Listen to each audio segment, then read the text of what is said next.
Hi guys, it's a beautiful Friday evening and your favorite trio is back on your screens to discuss all things that trended this week.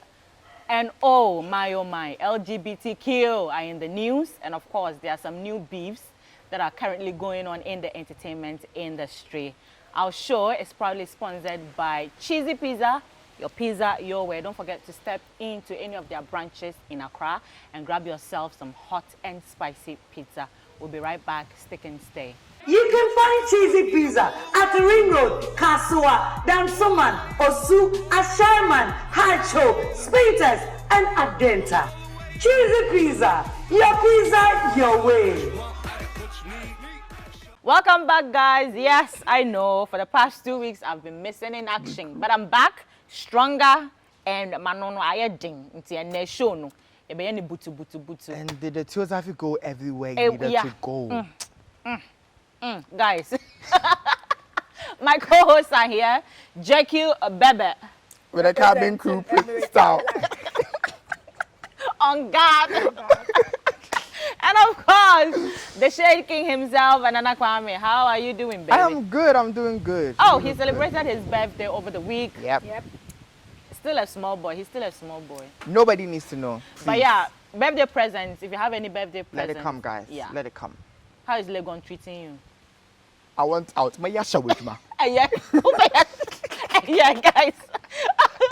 We're going to jump straight into our first story, which is the issue of the LGBTQ in Ghana. So over the past 2 weeks, even though they have been present in Ghana silently for so many years now, they, I think in the last month, decided to open a safe space. They call it a safe space for themselves where they can go and hang around and, you know, sort of interact and, you know, get to know about themselves a lot more.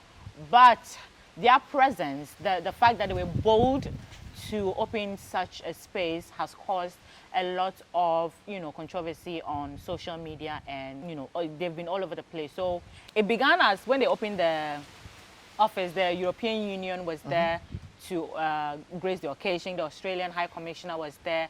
And then after that, you saw that people were like, these people have started, you know, it's like they're gaining ground and blah, blah, blah.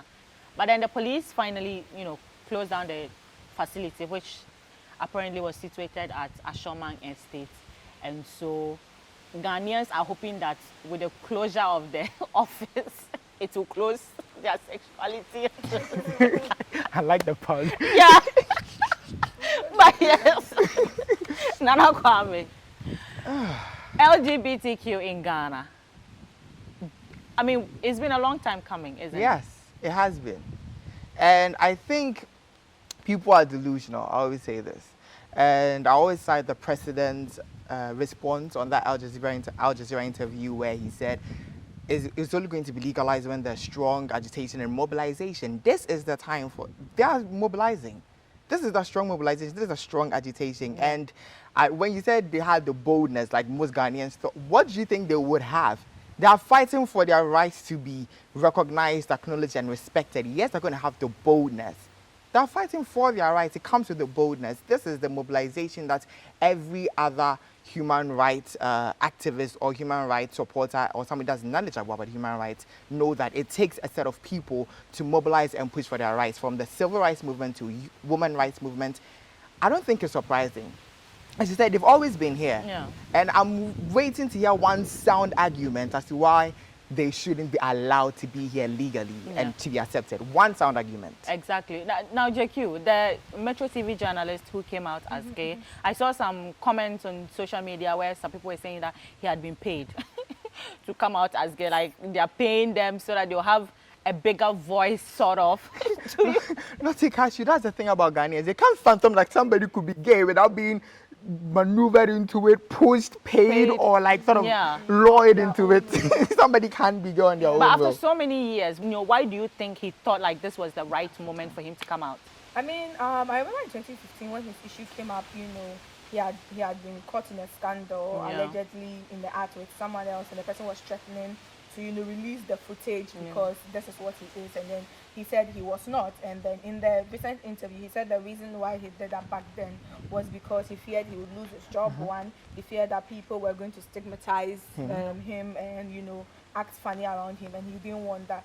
But now he's in a space where he's accepted. Safe space. He's in a space where they know his sexuality and they are okay with it. He's in a space where he's very much supported and loved. And he's not even in Ghana.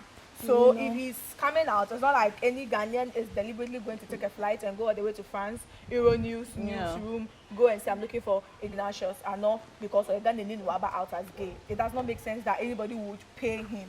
So for him, it's more of feeling like he had denied them years ago, when he could have used his platform to speak up about, gay rights and gay issues.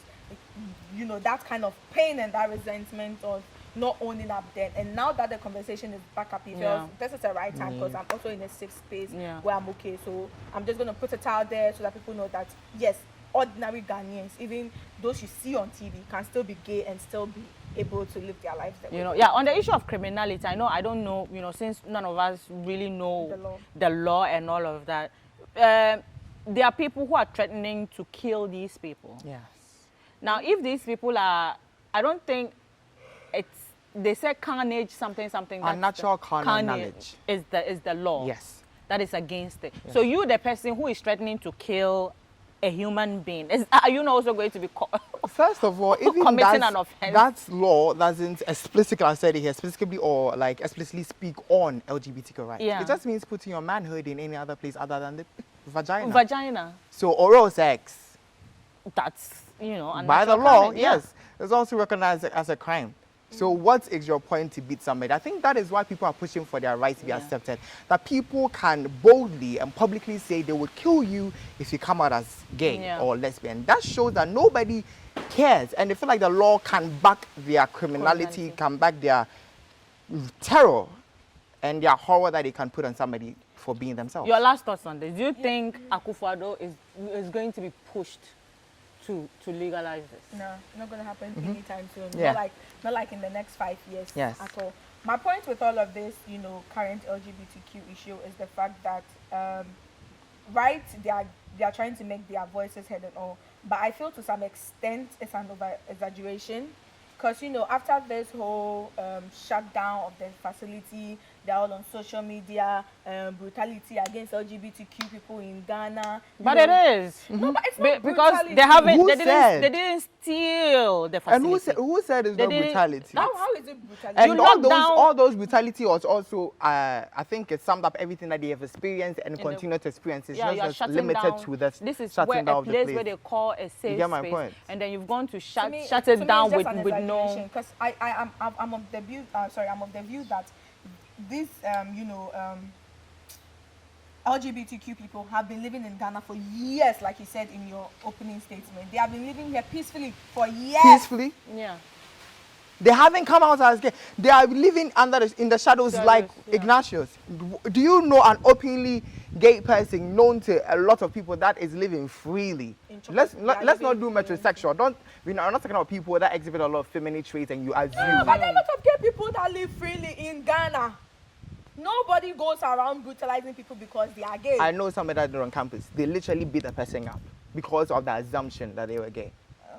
But for me, I just feel like the online campaign of brutality against LGBTQ, send help, the Catholic is like there was a headline I read, the Catholic. You think it's over dramatic? It's just dramatization to some extent. Yes, their rights are important. Yes, they need to get their rights and all. We understand that people that support them, including myself, are campaigning for that. But to go to that extent to make it look like, every day there are people stage, to head them. This is a never-ending conversation, and we are going to, just move on to the next topic, because if we are going to sit here and talk about it, we'll talk about it the whole show and we'll not even finish. But yeah, the next story, Nana Mcbrown versus Monaguchi.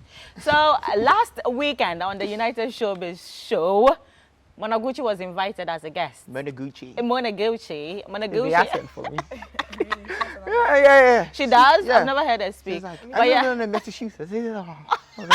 Monaguchi was invited as one of the panel to, on the show, and you know, she's been parading herself as a lawyer. We don't know. Parading herself.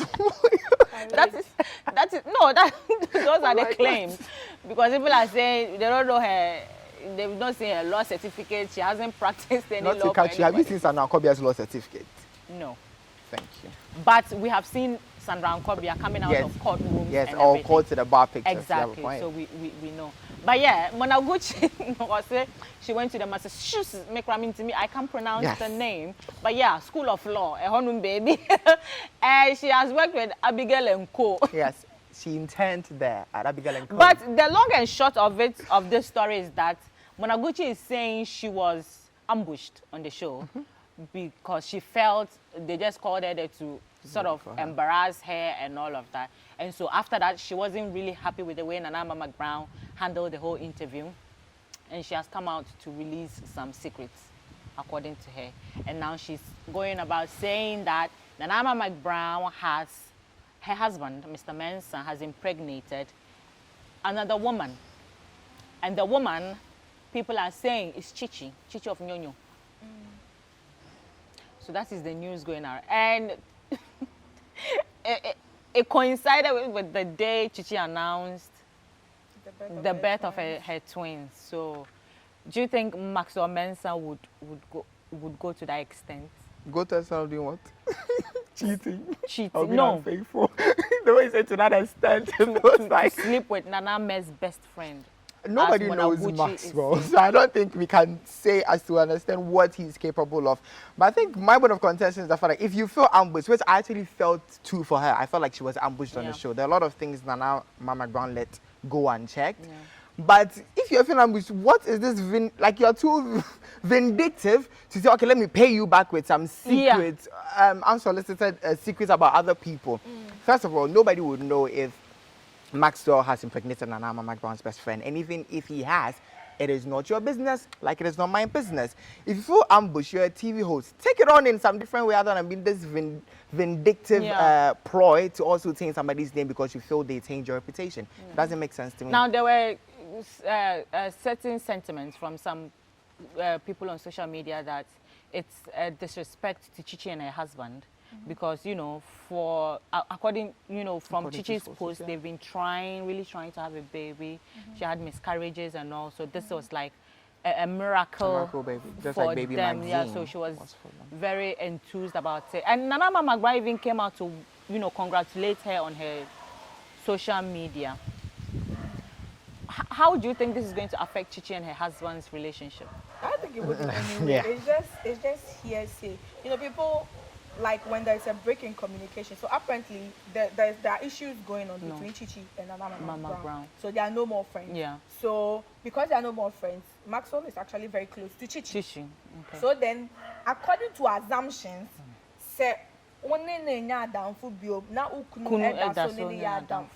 then that means your husband is doing something with her.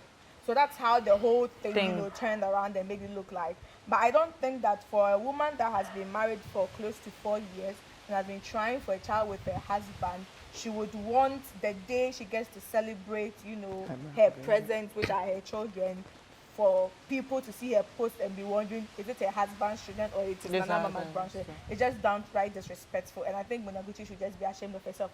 For a host who claims to know all the insights about this, it's sad that she got her facts wrong. Didn't fact check whatever rumor she had heard and then just came out to speak nonsense. So you need fact check rumor. When you Janima, if you're a snigger.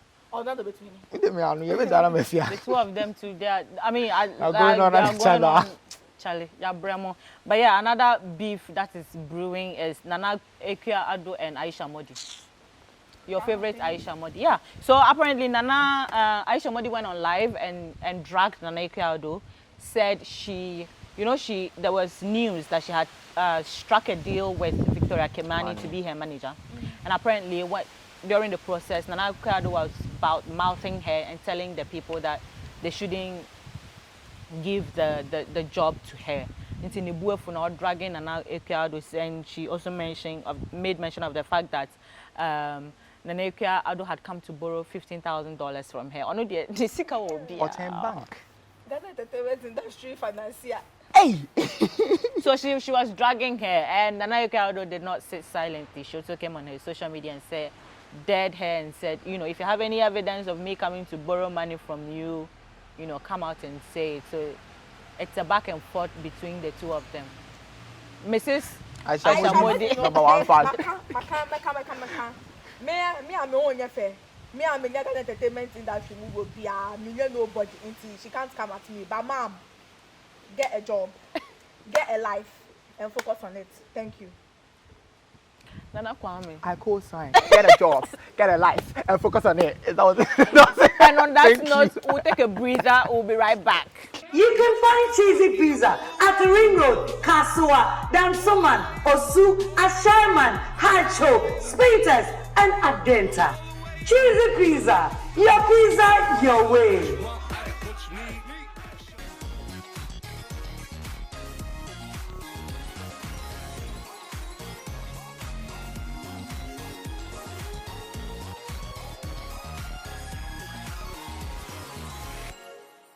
Welcome back, guys. You're still watching Trending GH, and don't forget to grab yourself some cheesy pizza this weekend for you and your family to enjoy. Just walk into any of the branches of Cheesy Pizza Ghana. Nejibi, Neji Cook, Efa Bosso. Now enjoy. If you can't do it, our cabin crew member is here. Cabin crew, representing what again?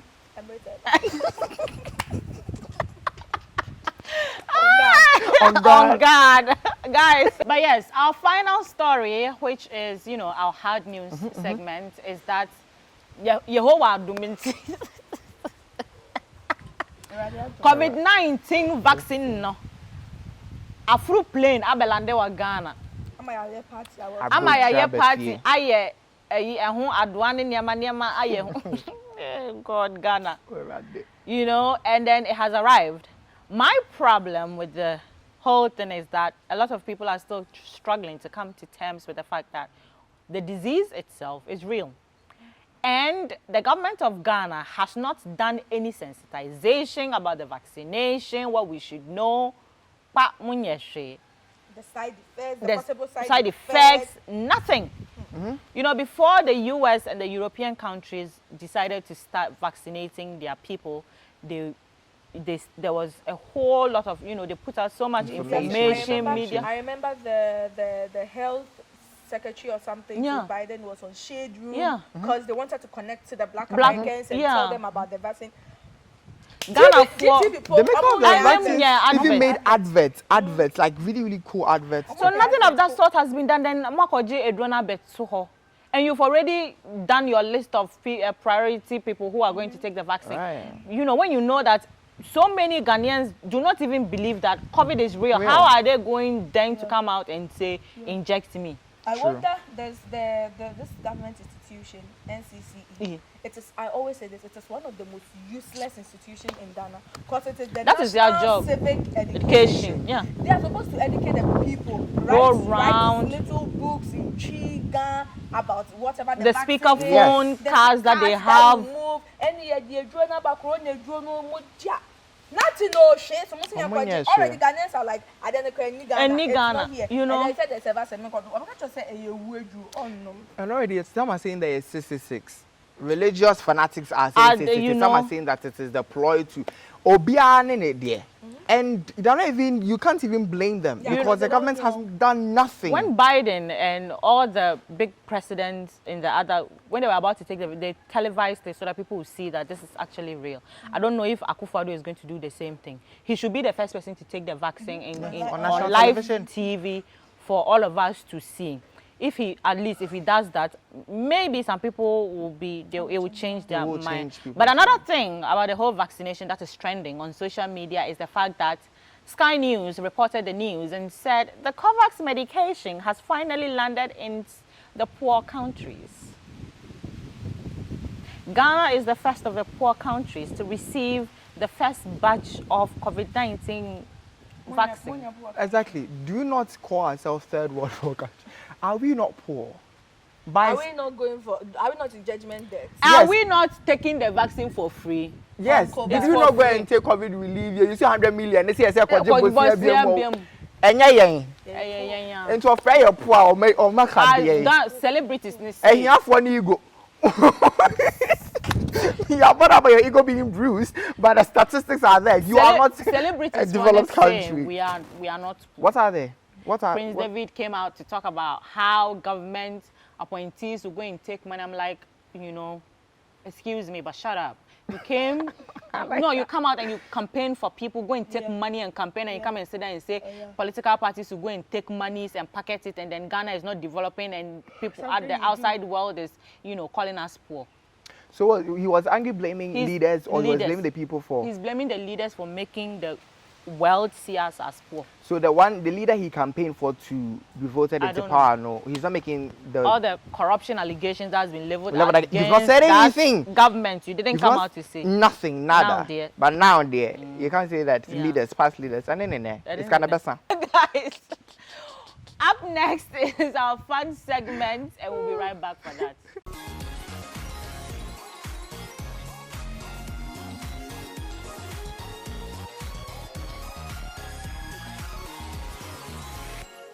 Welcome back, guys. It's now time for our fun segment, and Miss JQ is going to kick off with her cabin crew. Funny enough, my scarf has a bit of resemblance to our moment photos for this week. Is the answer for me? Funny enough, my scarf. This week, Baby Magazine turned 2, and actress Nana Mcbrown flooded social media with some really, really pretty and adorable photos. My favorite is the, you know, matching hairstyles and outfits and the whole look. It was perfect. She actually really does look like her mom. You know, yeah. I see the Mcbrown chin on her face and all. It was really adorable. Guys, enjoy this photo. So, guys, moving on to our next segment, and this time, I mean, I think this first time you are featuring like one of us. Yep. And it's his end. Yes. It is this queen, look like an Amazon princess. Like a whole exotic trend human. Sculpted body. Like, look at the hips. Zina the waist, stallion. abs. Give them everything. On God. And everything is hanging. And Elias Dinant is our hot picks of the week, guys. Look at that. Look at that. Like, do that. Ooh. Everything is what? It's tanging. On what? On These people are not correct.